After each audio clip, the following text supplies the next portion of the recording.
Hello students, today we are studying the fire sermon. आज अपने fire Sarman जो T.S.. Elliot का वेस्टलैंड का 4th पार्ट है उसकी स्टडी करने वाले हैं। देखिए, the river tent is broken, the last fingers of leaf. River का टेंट टूट गया है, लीफ की फिंगर्स अर्थात लीफ को यहाँ पर पर्सोनिफिकेशन किया है।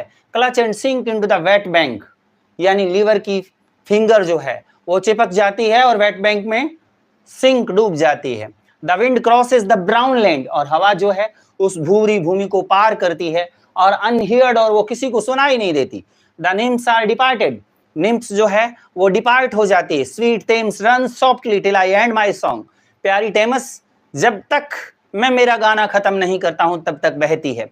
The river bears no empty bottles, river में कोई भी एम्प्टी बोटल्स नहीं है, सैंडविच पेपर्स नहीं है, हैंडकरचीफ सिल्क के वो नहीं है, कार्ड बॉक्सेस नहीं है, सिगरेट एंड्स नहीं है, और समर नाइट्स के जो अदर टेस्टिमनीज हैं, जो प्रूफ्स हैं, प्रमाण हैं, वो भी नहीं है। The nymphs are departed and their friends, nymphs का मतलब यहाँ परियों से है, परियां जो है वो विदा हो चुकी है और उनके मित्र भी विदा हो चुके हैं। The loitering here city directors, यानी लॉइटरिंग का मतलब आवारा दोस्त, आवारा जो उत्तराधिकारी है सिटी डायरेक्टर्स के, यानी शहर के निदेशक जिनको सभ्य माना जाता है, वो आवारा दोस्त जो है डिपार्टेड है, लेफ्ट नो एड्रेसेस, और उनका कोई एड्रेस भी बाकी नहीं बचा है। तो देखिए इसके अंदर कौन सी बात कही है, एल्यूजन एंड कोटेशंस की बात करते हैं। तो title of the section 3 alludes to a sermon by the Buddhas, यानी ये सेक्शन 4 है, सॉरी सेक्शन 4 का जो टाइटल है वो alludes to Buddha in which he urges listener to turn away from physical passion, यानी वो फिजिकल पैशन से लिसनर्स को दूर रहने की बात कर रहा है, यानी लस्ट से दूर रहने की बात कर रहा है। And the love of worldly pleasures, और जो सांसारिक सुख है या जिसको वासना कहते हैं, फिजिकल पैशन मतलब लस्ट, उससे दूर रहने की बात कर रहा है। Through the allusion Eliot indicates the content of this section of the poem, इस एल्यूजन के माध्यम से इलियट क्या करता है, पोएम के इस सेक्शन के अंदर ये कंटेंट देता है। देखिए कैसे देता है, the river tent is an implied metaphor, river का टेंट जो है इम्प्लाइड मेटाफर का काम करता है। That describes the leafy branches of trees along the river bank, river bank के किनारे पर लीफी ब्रांचेज है। The image suggested that they extend over the water, image बता दी है कि वाटर के ऊपर एक्सटेंड है। द टेंट इज ब्रोकन, और टेंट टूटा हुआ है, because the leaves which are personified as having fingers that clutch the branches have fallen, जिन्होंने ब्रांचेस को क्लच कर रखा है, पकड़ रखा है, वो गिर चुकी है, और लीव्स को यहां पर पर्सोनिफाइड किया गया है। The imagery establishes the setting a place beside a river during the autumn, यानी ये सीजन जो है कौन सा है, ऑटम सीजन है। एंड ब्लीक डिप्रेसिंग, यानी यहां पर बिल्कुल नीरस और अवसादग्रस्त वातावरण की बात की जा रही है। देखिए, the river mentioned previously is now identified as the Thames, जिस रिवर की बात हम कर रहे हैं वो रिवर कौन सी है, टेमस है। which runs through the London and southern England, ये लंदन से बहती है, सदर्न इंग्लैंड से बहती है। The line is refrain in Edmund Spenser's poem Prothalamion, ये लाइन जो है एडमंड स्पेंसर का एक पोएम है प्रोथैलेमियन, उस लाइन से ली गई है।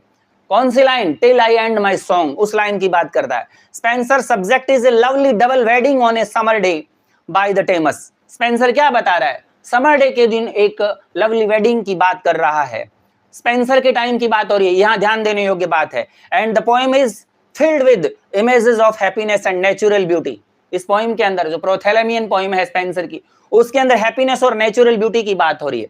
द एल्यूजन इज आयरनिक, परंतु यहां जो एल्यूजन है वो आयरनिक है, considering Eliot's previous description of the Thames, क्योंकि वो इलियट के जो पुराने डिस्क्रिप्शन है टेमस की उसकी बात करता है। साइलेंट ब्राउन लैंड, भूरी भूमि की बात कर रहा है।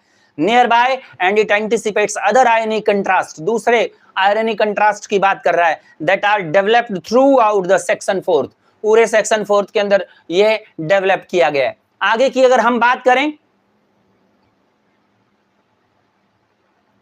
द रिवर मेंशन्ड प्रीवियसली, ये हमने कर लिया है। इसके बाद देखिए, इन क्लासिकल मिथोलॉजी, अब क्लासिकल मिथोलॉजी की बात करें, इस पोएम के निम्स की बात करिए। Nymphs are minor spirits represented as beautiful maidens, minor spirit है जो कि ब्यूटीफुल मेडेंस है, हु लिव्स इन नेचर, जो नेचर में रहती है। Nymphs are departed A repetition of line third above is another allusion to Prothalamion. Nymphs are departed. ये दोबारा फिर से Prothalamion poem जो है वहां से लिया गया है. In Spenser's poem, nymphs gather flower adorn the brides to be. जो होने वाली दुल्हन है उसके लिए nymphs जो है फ्लावर इकट्ठा करती है और उसको adorn करती है. In the context of this passage, nymphs likely refers to prostitutes. यहाँ पर अगर इस पैसेज की कंटेक्स्ट की बात करें, यहाँ निम्फ्स की बात करें तो प्रोस्टिट्यूट्स की बात कर रहा है, who had sexual encounters during the summer with the idle sons of prominent men in London. London के जो प्रोमिनेंट मैन हैं उनके जो आइडल सन्स हैं उनके साथ वो सेक्सुअल एनकाउंटर करती है. The allusion reflects the condemnation of lust suggested by the title of section 3. यानी सेक्शन 3 का जो टाइटल था कौन सा, सेक्शन 3 का मतलब गेम ऑफ चेस की बात कर रहा है, उसकी बात कर रहा है, तो उसके द्वारा जो टाइटल था उसी को मतलब लंदन के अंदर लस्ट की बात कर रहा है. It also contrast the beauty of the Thames as described in Spenser poem 1592. 1592 के अंदर 1592 के अंदर स्पेंसर ने जिस टेम्स रिवर का डिस्क्रिप्शन किया वो डिस्क्रिप्शन आज के इलियट के मॉडर्न टाइम के डिस्क्रिप्शन से बिल्कुल डिफरेंट है. With the ugliness and degradation of the reverse present condition. आज जो रिवर की प्रेजेंट कंडीशन है वो अगली हो चुकी है और the contrast supports Eliot's theme of spiritual elements in modern society. आज की सोसाइटी में जो स्पिरिचुअल एम्प्टीनेस जो आ चुकी है, आध्यात्मिक खालीपन जो आ चुका है, उसकी बात इलियट करता है. नेक्स्ट हम बात करें, in this line Eliot vividly paints a picture of someone sitting in the bank of the famous Thames river. इसमें कोई आदमी है जो टेमस नदी के किनारे बैठा है, उसकी बिल्कुल विविड पिक्चर को इलियट डिस्क्राइब करता है. Leaves have fallen and have sunk into the wet bank. ये लाइन लिखिए कि लीव फॉलन हो चुकी है और वेट बैंक में वो डूब चुकी है. That is what he is referring to the river stand is being broken. वो कह रहा है कि रिवर का टैंक टूट चुका है. There are no longer any leaves overhead, ऊपर किसी प्रकार की पत्तियां नहीं है जो कि कैनपी का काम करे, यानी वो पत्तियां जो है वो टूट चुकी है, नदी में डूब चुकी है, वहां पर किसी प्रकार की कैनपी नहीं है. The overall tone as you might expect, जो ओवरऑल टोन जिसकी आप अपेक्षा कर सकते हैं, continues to be pretty dreary, बहुत ज्यादा मतलब भयानक है. But there is lot of wetness in this scene compare to the dryness and drought like quality of earlier sections with all those shadows and red rock. Earlier sections की बात करें अपने, चाहे अपने बात कर लें बरियल ऑफ डेड की, चाहे अपने गेम ऑफ चेस की बात करें, तो उनके अंदर जो ड्राइनेस दिखाई गई है उसकी बजाय इस पोइम के अंदर जो हम कहते हैं फायर सरमन, इस पोइम के अंदर कुछ वेटनेस दिखाई गई है. आगे जाइए. The most significant part of these lines come with the phrase the wind crosses the brown land. ये लाइन देखिए, the wind crosses the brown land unheard. हवा जो है ब्राउन लैंड को पार करती है और उसकी आवाज सुनती नहीं है. The nymphs are departed 175 line के अंदर. The nymphs is talking about are probably the naiads. Naiads है, निम्फ्स ऑफ द रिवर हैं. According to Greek mythology this line tells us that magic is now gone from what used to be very magical place. अब magic नहीं रहा है. पहले निम्फ्स होती थी, natural beauty होती थी, और निम्फ्स जो है वो ब्राइड्स के लिए फ्लावर गैदर किया करती थी उसको अडोरन करने के लिए. लेकिन आज ऐसा एटमॉस्फेयर वहां नहीं है. एक आयरनी कंट्रास्ट इसमें पैदा किया गया है कि वहां नदी का जो, रिवर का जो एटमॉस्फेयर है वो पोल्यूट हो चुका है. A place that inspired poets to write about love and beauty. ये टेम्स जो रिवर थी वो पोइट को इंस्पायर करती थी कि वो पोइम लिखे हैं उसकी लव और ब्यूटी के बारे में. Now you are just gone an empty wind, an empty space, यानी वहां पर एक खाली हवा है जिसकी आवाज ही नहीं सुन रही है और एम्प्टी स्पेस है. देखिए आगे, अल्यूजन अलर्ट. स्वीट टेम्स की बात कर रहा है. Run softly till I and my song. Allusion की बात करें तो ये पोएम प्रोथेलेमेन की बात कर चुके हैं. एडमंड स्पेंसर ने 1552 से 1599 के लिखी. Celebrate marriage along the Thames. ये टेमस नदी के किनारे जो मैरिज थी उसके बारे में प्रोथेलेमियन पोएम एडमंड स्पेंसर ने लिखी थी. और उसके अंदर जो लिखा गया था उसमें जो उसके डिस्क्रिप्शन किया था वो बहुत ही टेमस नदी की जो पाइटी है, जो सैंक्टिटी है, जो प्योरिटी है, उसका डिस्क्रिप्शन किया गया. लेकिन अब इलियट की बात करें तो Eliot is suggesting to us though that Spenser Thames was very different than the one of the Eliot's time. Eliot के टाइम की टेमस और स्पेंसर के टाइम की टेमस दोनों डिफरेंट है. Which is polluted with empty bottle, sandwich papers, silk handkerchief, cardboard boxes, cigarette ends. इससे वो pollute हो चुकी है। या we know Eliot says the river bears no, Eliot's यहां पर नो कहता है, एम्फेसिस एड्रेसेस, यहां एम्फेसिस दिया जाए, but that is actually a sarcastic remark. वास्तव में ये क्या है, आयरनिक रिमार्क है, सरकास्टिक रिमार्क है, एक सटायर है, meaning that all the litter is there now. इसका मतलब कि जितनी गंदगी है वो अब वहां पर है, बट वाजंट स्पेंसर टाइम, परंतु स्पेंसर के टाइम में ऐसा नहीं था। That Eliot is a confusing guy, और यहां पर दिखाई देता है कि इलियट एक कंफ्यूजिंग गाय है। नेक्स्ट देखिए, but is not so confusing that he is writing a poem called the Waste Land about a river that is clean. परंतु वो इतना कंफ्यूजिंग नहीं है कि वो एक पोएम लिख रहा है एक रिवर के बारे में, वेस्टलैंड के बारे में। The people who have left this stuff behind aren't just the riffraff, वो कोई आवारा आदमी नहीं है, निकम्मे लोग नहीं है, but are probably the heirs of city directors. जो सिटी डायरेक्टर्स है ना, उनके हियर्स हैं, उनके उत्तराधिकारी हैं, meaning that even people of privilege have turn to slobs in the 20th century. यानी जो प्रिविलेज्ड पीपल थे, जो विशेषाधिकार प्राप्त लोग थे, वो भी स्लॉब्स बन गए, निकम्मे बन गए थे 20th सेंचुरी में। And along with the litter replacing the scenic river bank, the nymphs have been replaced by these city directors. यानी आज यहाँ पर सिटी डायरेक्टर्स दिखाई दे रहे हैं, निम्फ्स यहाँ से डिपार्ट हो चुकी है। Who sound way less awesome, कम भयावह, कम सुंदर दिखाई, seeing as how they make the river all polluted and gross, river को पॉल्यूटेड कर देते हैं। Welcome to the modern world everyone where, modern world के अंदर इनका स्वागत है। अब देखिए आगे की line, by the waters of Leman I sat down and wept, मैं लेमन के पास बैठ गया, लेमन एक रिवर है, मैं लेमन के पानी के पास बैठ गया और रोया। Sweet Thames run softly till I end my song, वही प्रोथेलेमियन पोइम जो है उसी की लाइन है ये, उसी की रिफ्रेन है ये। Sweet Thames run softly for I speak not loud or long, but at my back in a cold blast I hear, कहता है धीरे धीरे दौड़ो स्विम्स, क्योंकि मैं जोर जोर से लंबे समय तक नहीं बोलता, लेकिन मेरी पीठ पर एक ठंडा धमाका है, cold blast, A cold blast I hear, मेरी पीठ पर मैं एक ठंडा धमाका सुनता हूं। क्या है, द रेटल ऑफ बोन्स, हड्डियों की खड़खड़ाहट, and chuckle spread from ear to year, और एक चुकल मतलब फूहड़ हंसी जो कान से कान तक सुनाई देती है, ऐसा इलियट कहता है। तो इलियट क्या कहना चाहता है, देखिए लेमन क्या है, लेमन क्या है, Leman is the French name for lake Geneva in Switzerland. Switzerland के अंदर जो जिनेवा लेक है उसका फ्रेंच नेम है। Eliot wrote much of the Waste Land, Eliot बहुत कुछ लिखता है वेस्टलैंड के, while convalescing in Lausanne by the lake, lake के किनारे वो बैठा ऊँग रहा है। The line is also an allusion to psalm 137, ये लाइन जो है वो बाइबल के 137 साम का भी एग्जाम्पल है, which describes the Israelites being exiled to Babylon. वो ये बताती है कि इजरायली लोगों को बेबीलोन के लिए निष्कासित कर दिया गया, sorry, by the rivers of Babylon, there we sat down, yeah we wept when we remembered Zion, जब हमने जियन को याद किया तो हम रोए। ये साम 137 के अंदर बाइबल से ये एग्जाम्पल लिया गया है, जब इजरायली लोगों को बेबीलोन के लिए निष्कासित कर दिया गया था, एग्जाइल कर दिया गया, तो वो उस लेमन नदी के किनारे बैठ करके रोए थे। तो ये साम 137 का भी एग्जाम्पल है। The allusion support the poem's themes of the loss, ये एल्यूजन जो है पोएम की थीम, जो लॉस की थीम है, और उसको सपोर्ट कर रहा है।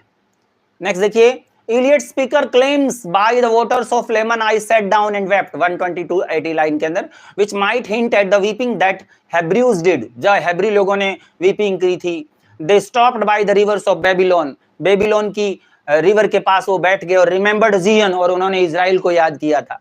The homeland they were exiled from, वो होमलैंड जहां से उनको निकाल दिया गया था। साम 137 का एग्जाम्पल है ये, आपसे पूछ सकता है, ठीक है ना। बट लेक लेमन और लेक जिनेवा जो स्विट्जरलैंड के, also very important lake, western Switzerland में बहती है। सो इलियट कुड है alluding to as well, although we don't know what anyone in Switzerland has to weep about. हमें ये पता नहीं कि स्विट्जरलैंड के लोगों को क्यों रोना पड़ा। They've got great chocolate. If you want to go the more general route, this line could also just be the speaker of the poem being really depressed about the world. The use of ellipses at the end of the line also contributes to the overall lack of closure that you get throughout the speaker is trailing off, unsure of where he is going. यहां ये पता नहीं चलता कि speaker कहां चला गया।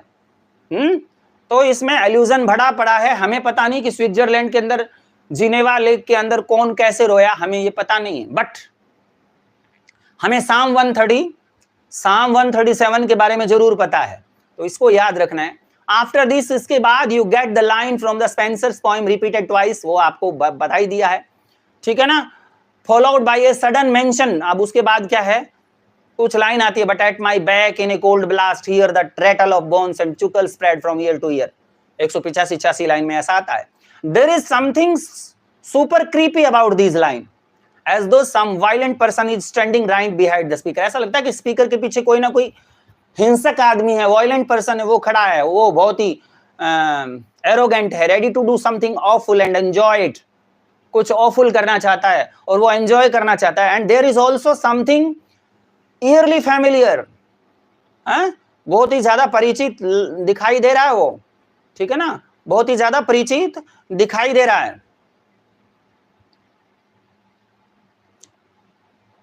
अब देखिए आगे टेक्स्ट फिर बढ़ती है आगे। A rat crept softly through the vegetation, एक चूहा जो है वो धीरे धीरे वनस्पति के बीच से रेंगता हुआ, dragging its slimy belly on the bank, अपने स्लिमी बेली मतलब पेट को, पतले पेट को घसीटते हुए।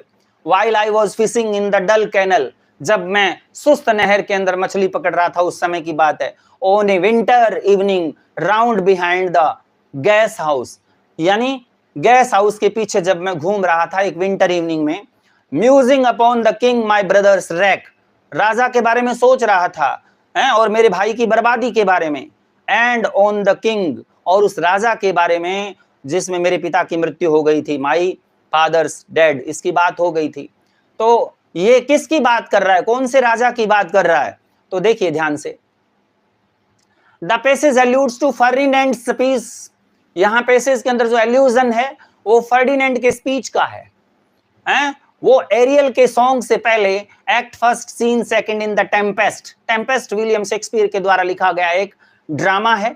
उस टेम्पेस्ट के एक्ट फर्स्ट सीन सेकंड के अंदर जो एरियल जो है उसका सॉन्ग जो है उसमें जो फर्डिनेंड स्पीच देता है उसकी तरफ संकेत करता है।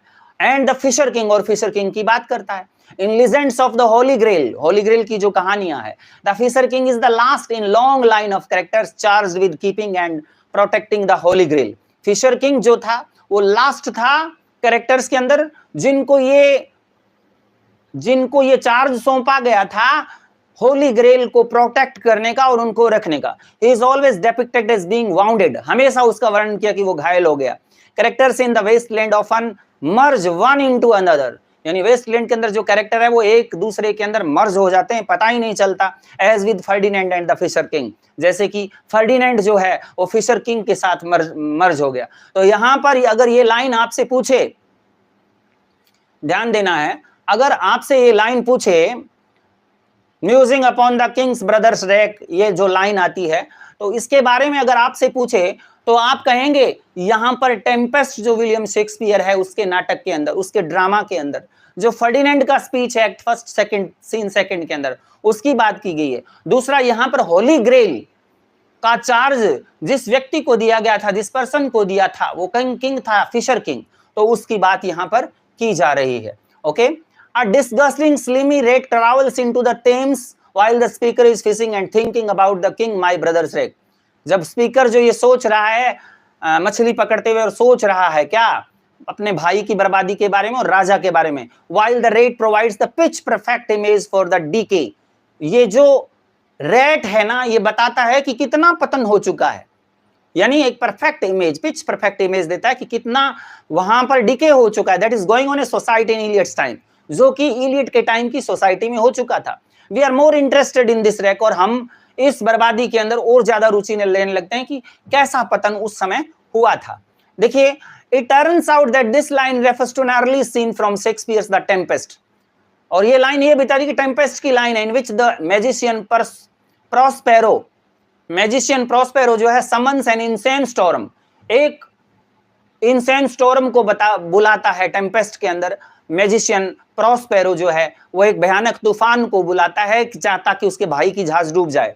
प्रोस्पेरो टेक्स रिवेंज, प्रोस्पेरो बदला लेता है, क्यों लेता है? Because his jealous brother marooned him on an island, क्योंकि उसके जीलस ब्रदर ने उसको मैरून किया था, असहाय छोड़ दिया था एक आइलैंड के ऊपर 12 years अर्लियर, 12 साल पहले, so that he the brother could be king, ताकि वो प्रोस्पेरो का जो भाई था वो राजा बन सके। इसलिए प्रोस्पेरो जो है वो इंसेंस स्टॉर्म को बुलाता है अपनी जादुई शक्ति से, टेम्पेस्ट नामक जो हमारा ड्रामा है। तो इसकी लाइनें जो है इसके अंदर की गई है, और this reference conveys the sense of being stranded. अब ये रेफरेंस ये बताता है कि हर आदमी जो है स्ट्रैंडेड है, यानी भटका हुआ है। Just as Eliot feel stranded, जैसे कि इलियट खुद स्ट्रैंडेड फील करता है, ठीक है ना, जैसे कि इलियट खुद स्ट्रैंडेड फील करता है। देखिए इसमें अगली लाइन क्या कहती है, white bodies naked on the low damp ground and bones cast in a little low dry garret rattled by the rat's foot only year to year. कहने का मतलब निचली नम जमीन पर नग्न सफेद शरीर, नेक्ड, लो डैम्प ग्राउंड का मतलब निचली नम जमीन के ऊपर नग्न सफेद शरीर, and bones cast in a little dry garret, और गैरेट में ढली हड्डियां।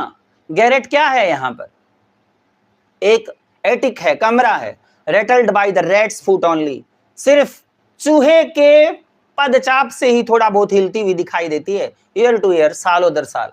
कहने का मतलब ये टेमस रिवर जो है इसके आसपास का जो वातावरण है, लंदन का जो वातावरण है, एटमॉस्फेयर है, जो इतना पुराना जिस पर किसी ने ध्यान नहीं दिया, वहां पर हड्डियां पड़ी है, लोग मर चुके हैं, और इतना पुराना भयावह वातावरण जो है वो इलियट इसके अंदर दिखा रहा है। देखिए, the white bodies naked on the low damp ground, ये लाइन देखिए, would refer to the people killed by Prospero storm.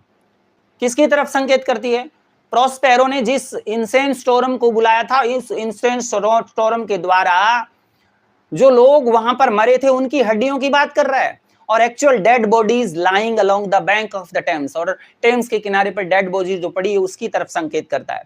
Then you hear about the bones that are scattered in a low dry garret, somewhere a garret being a little attic. यानी कहने का मतलब आप फिर क्या सुनते हो, हड्डियों की आवाज सुनते हो, वहां पर लो ड्राई गैरेट एक कमरा है, वहां पर एक लिटिल एटिक है, उसके अंदर आवाज सुनते हो, इसका मतलब वो बहुत पुरानी हो गई है, लोग उसके ऊपर ध्यान ही नहीं दे रहे हैं, ऐसी बात इसमें दिखाई। These bones mostly just gather dust, in bones के ऊपर डस्ट आ चुकी है, and are disturbed by the rat's foot only year to year। और ये डस्ट सिर्फ क्या है, रेट ही जो है वो ईयर टू ईयर दिखाई दे रहा है।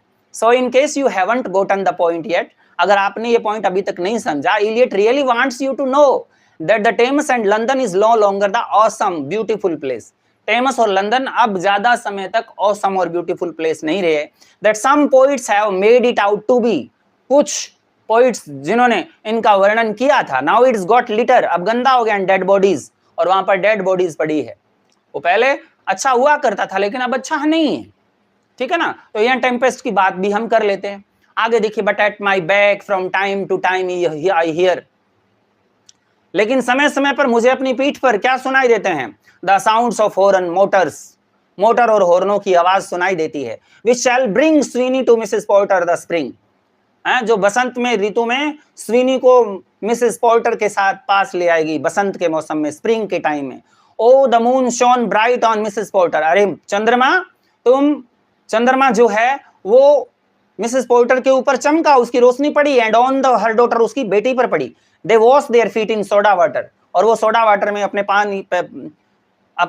सोडा वाटर में अपने पैर धो रही थी। और यहाँ जो लाइन आ रही है, पिटोसेस वॉइक्स डेफेंटेंट्स, ये जो लाइन है उस लाइन को यहाँ पर ट्रांसलेट किया गया, और उन बच्चों की आवाज गुंबद में गाते हुए, यहाँ पर एक गुंबद का सीन है जिसके अंदर बच्चे गा रहे हैं, तो ये लाइन अलग लैंग्वेज के अंदर लिखी गई है। देखिए, the speaker's reverie is interrupted by the sounds of traffic along the Thames, Thames नदी के किनारे जो साउंड्स है मोटर्स की, उसके द्वारा जो स्पीकर की आवाज है उसको बिल्कुल इंटरप्ट किया गया है। This interruption brings the text back to the subject of prostitution, और ये इंटरप्शन जो है इस टेक्स्ट को वापस प्रोस्टिट्यूशन की तरफ लेके आता है, वेश्यावृत्ति की तरफ लेके आता है, through the reference of Sweeney's returning to Mrs porter.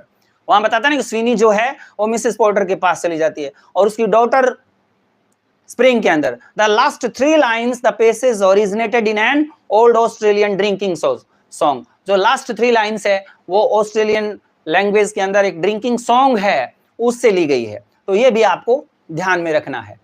This line taken from the end of Paul Verlaine's poem, ये लाइन जो है वो पॉल वेरलाइन्स की पोइम में लिखी गई है। पॉल वेरलाइन की एक पोइम है उससे, जो आपको मैंने बताई थी कि अलग लैंग्वेज में, ऑस्ट्रियन लैंग्वेज के अंदर है। कैसे है? Parsifal and the translate and O the children's voices sing in the cupola. कहने का मतलब इन बच्चों की आवाज गुंबद में सुनाई दे रहा है। Allusion once more reference the legend of the Fisher king, यानी ये एल्यूजन यहां पर फिर फिशर किंग की बात करता है। इन वेरलाइन्स पोएम पार्सिवल ए नाइट, वेरलाइन की पोएम में क्या है? पार्सिवल, पर्सिवल जो है एक नाइट होता है, who has remained physically and spiritually pure, जो फिजिकली और स्पिरिचुअली प्योर था, in order to drink from the Holi grail, ताकि होली ग्रेल से कुछ पी सके। Heals the wounded fisher king, और वाउंडेड फिशर किंग का वो इलाज करता है। उस लीजेंड के अंदर पर्सिवल जो था एक नाइट था। The allusion's ironic juxtaposition with the preceding lines emphasizes the loss of innocence and nobility of character in modern time. आज के टाइम में जो इनोसेंस और कैरेक्टर की नोबिलिटी है वो खत्म हो चुकी है, इसी को ये बता रहा है। Also Percival's turning away from lust and physical patience, जो पर्सिवल है, नाइट है, वो लस्ट और फिजिकल पेशेंस से दूर रहा है। Is consistent with the message of Buddha's fire sermon referenced in, यानी ये फिजिकल पैशन से दूर रहने का जो मैसेज जो बुद्ध ने दिया था फायर सरमन के अंदर, जो कि इस पोएम में दिया गया है, वो भी यहां पर अच्छी तरह से रेफरेंस के रूप में काम आता है। यहां पर एल्यूजन की बात करें तो speaker says that sometimes he hears the sound of horns and motors which will bring someone named Sweeney to someone named Mrs Porter in the spring. Sweeney और स्प्रिंग की, पोर्टर की बात कर चुके हैं। और आगे हम बात करें तो these line pretty directly allude to play called Parliament of Bees. यहां पर ये लाइनें जो है जॉन डे के द्वारा एक प्ले लिखा गया था, पार्लियामेंट ऑफ बीज। ये भी ध्यान रखना है आपको, जॉन डे का पार्लियामेंट ऑफ बीज। ये पर्सिवल की बात तो आपने कर ही ली, फिशर किंग वाली बात कर ली है। फिशर किंग वाउंडेड था, उसका इलाज पर्सिवल ने किया। इसके अलावा जॉन डे ने एक अपना प्ले लिखा था पार्लियामेंट ऑफ बीज, उसका भी रेफरेंस है। This line in the play describe Actaeon stumbling upon Diana, यानी ये लाइनें जो बता रही है कि एक्टेन जो है वो डायना पर लड़खड़ाती है। बाइथिंग इन द वुड्स, वो जंगल में नहा रही है। Dawn there by noise of horns hunting only here, hunting only here. Sweeney is figured as the modern day Actaeon, Sweeney का मतलब आज मॉडर्न डे की एक्टेन है। And instead of Diana, Diana की बजाय we get Mrs Porter who is bathing in soda water. Diana की जगह वहां पर मिसेस पोर्टर दिखाई गई है। Rather than you know a, आप जिस तरीके से जानते हैं एक्टेन की जगह स्वीनी दिखाई गई और डायना की जगह आपको मिसेस पोर्टर दिखाई गई है। और ध्यान देना है, डायना और एक्टेन जो है जॉन डे के जो पार्लियामेंट ऑफ बीज है उसके अंदर आपको देखने को मिलेगी। देखिए, but the phrasing here is also note to very famous poem. यहाँ पे जो फ्रेज दी गई है, यहाँ पर एक बहुत ही प्रसिद्ध पोइम की बात भी कर रहा है। To His Coy Mistress, Andrew marvel ने लिखी। ये बात भी आपको ध्यान रखनी है, कंपटीशन में पूछा जा सकता है कि ये फ्रेज जो है वो सोडा वाटर वाली फ्रेज जो है, या मिसेस पोर्टर की बात कर रहे हैं, स्वीनी की बात कर रहे हैं, एक्टेन की बात कर रहे हैं, डायना की बात कर रहे हैं, तो ये कहां से लिखी? To His Coy Mistress Andrew Marvell which has a line in it has got but as my back I always hear time's winged chariot hurrying here, यानी हम मेरे बैक के पीछे में हमेशा सुनता हूं times winged chariot hurrying, plus it's an echoes of line 195। ये to His Coy Mistress Andrew marvel ने, क्योंकि इससे पता लगता है कि जो टीएस इलियट था वो कितना स्टडियस था। Sweeney is not so likable character from an earlier Eliot's poem called Sweeney among the nightingales, यानी लाइकेबल कैरेक्टर नहीं है वो। एक पोएम लिखी थी इसने टीएस इलियट ने, Sweeney among the nightingales. And Mrs Porter is from a popular song that was sung by Australian troops during World War first.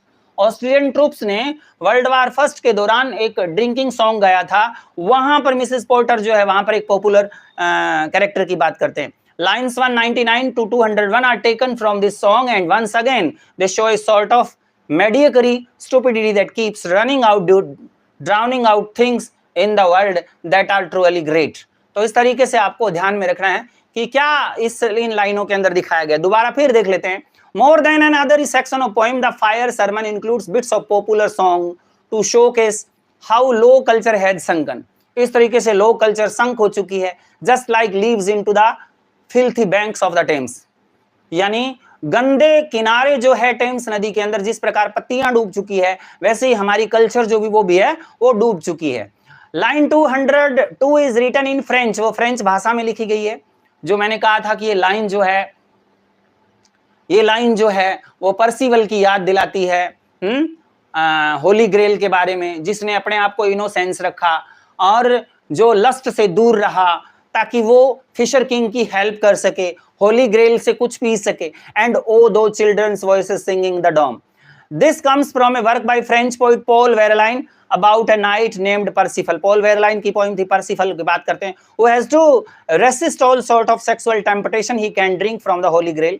This line might ironically symbolize the fact that the modern people always give in to temptation. They have, यानी modern people जो है वो tempt हो चुके हैं, तो इस तरीके से बात करते हैं, टेम्पटेशन में आ चुके हैं। तो अपने को बात यही याद रखनी है कि किस तरीके से इस पोइम के बारे में बात करते हैं। तो आज के वीडियो में बस इतना ही। Thank you very much.